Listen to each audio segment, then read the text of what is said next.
right, sticking with AI, Google CEO Sundar Pichai lashing out at employees over recent issues with Gemini. That is their version of ChatGPT. Last week, Gemini's new image generator featured and received backlash on social media after producing historically inaccurate images and text. Now, Google has since paused the feature to fix it. In an email to employees last night, CEO Sundar Pichai called the errors, quote, problematic and completely unacceptable. Pichai further noting, quote, no AI is perfect, especially at this emerging stage of the industry's development, but we know the bar is high for us. The stock's been falling through the episode. Google, by the way, getting a lot of negative attention for this on platforms like X and others. Let's talk about it. Bring in Michael Wolff, CEO of Activate, a tech consulting firm that advises some of the biggest companies on strategy, growth, and more. It seemed like a big hit for Google, but one I'm guessing they can get over pretty quickly. Well, the bad results is because they rushed and they weren't ready. And part of the reason for that is they don't want to be beaten by OpenAI. Right now, we have about 12% of American adults are using ChatGPT that's coming from OpenAI, and less than half of that are using what used to be Bard and now is Gemini. And so it's a big threat to them. I mean, our firm, we look at our research shows about 10 million people in the US are starting their web search on either Google's Bard or ChatGPT. And we forecast that within 3 years, that's going to be 90 million people. So you've got over half of Google's $300 million in revenue comes from search.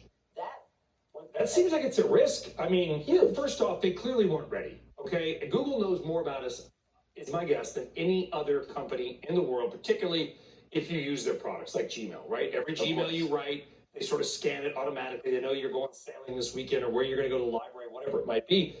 And they screw up this badly to the point where the CEO has to publicly chastise his own employees for these mistakes. You wonder if Google's losing its edge a bit. I think what's happened is they're maybe losing to edge, Microsoft's processor. But Google, this is not a unique problem to Google.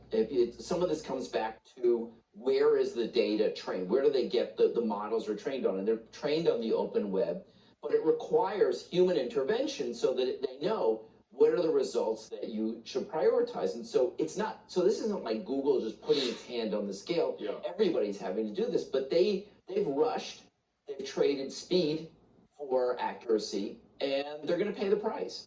Well, the stock's down a bit. It's a bit of a PR. A lot of people probably don't know what we're talking about if they're not on X or some of these other platforms, but they can go, I guess, Google it for themselves.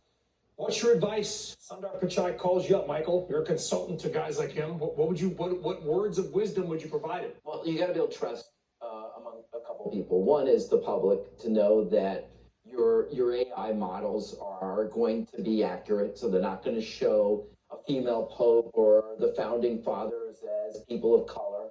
So that's with the people who use it, or it's not going to generate cite legal cases that are false. At the same time, they've got to rebuild trust with investors, because investors are looking at this and they saw this as a sign that they're behind on the AI revolution. And that's the bigger risk for the CNBC audience is Google, for once in its existence, actually a challenger, not the champion. Michael Wolff, Activate. Michael, we appreciate it. Great to be here. Thank you.